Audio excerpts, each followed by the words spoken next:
Did you know that if you had put 1 rupee in Bitcoin instead of your piggy bank, you would have more than 21 crore in your account right now? Welcome to Mayaverse. In today's video, we will cover everything about Bitcoin in just 5 minutes. Let's get started. So what is Bitcoin? Bitcoin is a cryptocurrency that works on blockchain technology. To understand Bitcoin better, we need to first understand what money is. Around 8,000 years ago, there was no such thing as money at all. Suppose there is a person who has a cat and another person has a horse. If the first person wants to buy a horse and is willing to give a cat to the other person, this system is called the barter system, where objects are used instead of money. But this system has a major flaw. What if the other person wants 2 cats instead of 1? What if he doesn't want a cat at all? Hence, the barter system had 2 flaws. First, it has to be a mutual agreement, and second, it has to be a fair trade. In 600 BC, the concept of commodity money came into picture. People started accepting gold and silver coins. Now, if you want to buy a horse, you need to provide 10 gold coins, and you can sell your cat for 7 coins. It solved the problem of fair trade, but there was another problem. As trade expanded across regions, merchants traveled long distances via the Silk Road and spice routes, carrying large quantities of gold or silver. They were heavy and prone to theft. In 600 CE, around 1200 years after the first use of gold coins, the Tang dynasty in China started issuing paper money. In the early days of paper money, it wasn't money as we know it. Instead, it began as a receipt or promissory note issued by a government official. Even today, if you look at any note, let's say an Indian note, the RBI governor signs it saying, "I promise the bearer a sum of 500 rupees. Now, you can put your gold coins with the government official and take a receipt. You can use this receipt now to buy anything, so if someone trusted the issuer, they'd accept the receipt in place of the actual gold. The receipt can be redeemed to get the gold coin back. With time, people started trusting the paper money and gold coin circulation became less, but the paper money system came with a major flaw. First, hyperinflation. A hyperinflation is a situation where governments print unlimited paper money, causing its value to drop. And second, a centralized control. Issued and controlled by central banks and governments, economies can go up or down based on a single decision. We are in the 21st century now, and we are slowly moving from paper money into digital money. Let's take an example. Suppose person A wants to buy a book, so he opened his digital payment app and made a transaction of 100 rupees. The request will go to a bank which verifies if he has at least 100 rupees in his account. Once verified, the bank will deduct the money from his account and send it to the bank account of person B. So your money is nothing but a value written in a digital form on bank servers. This means our whole financial system is centralized around banks, which gives these banks enormous power. The bank now has the power to lend the hard-earned money of common people to big businessmen without financial backup. Banks can freeze accounts, charge high fees, and worst of all, fail due to mismanagement. Till 2007, banks were giving money to almost everyone, even people with poor credit. By 2008, homeowners started defaulting on their loans. Housing prices crashed. Huge financial institutions like Lehman Brothers collapsed.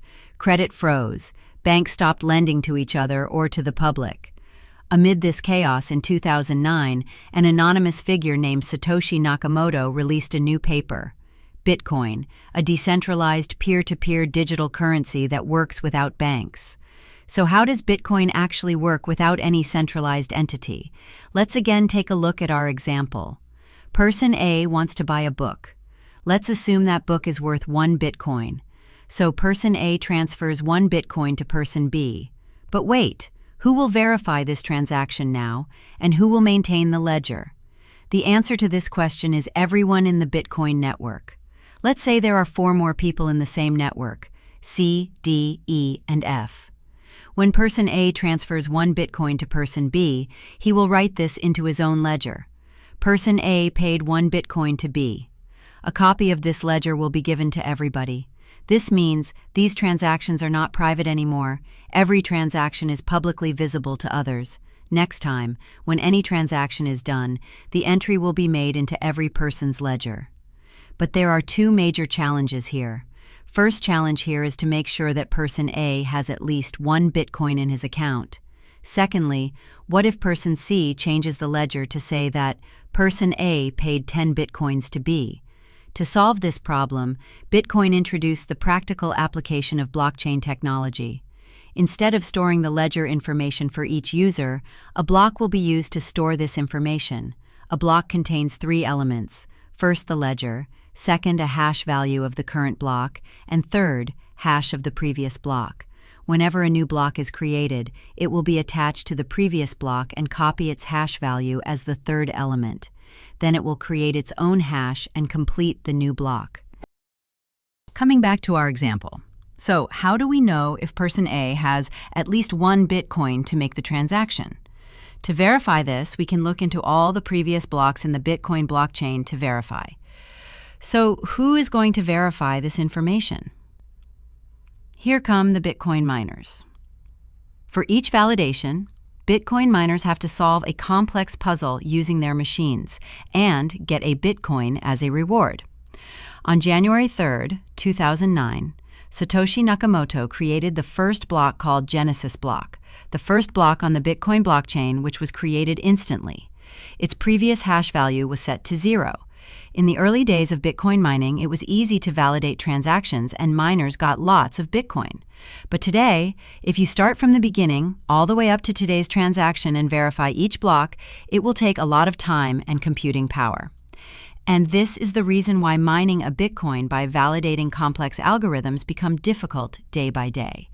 As of July 2025, 94% of Bitcoins have already been mined, which is around 19.7 million out of total 21 million, which is the maximum number of Bitcoins that can exist. It is estimated that all Bitcoins will be mined around 2140. Coming back to our example, Bitcoin miners have confirmed the person A has 1 Bitcoin by looking at history of blocks. Now, once miners have validated a block, the block will be circulated to everyone in the Bitcoin network and everyone will add it to their own chain.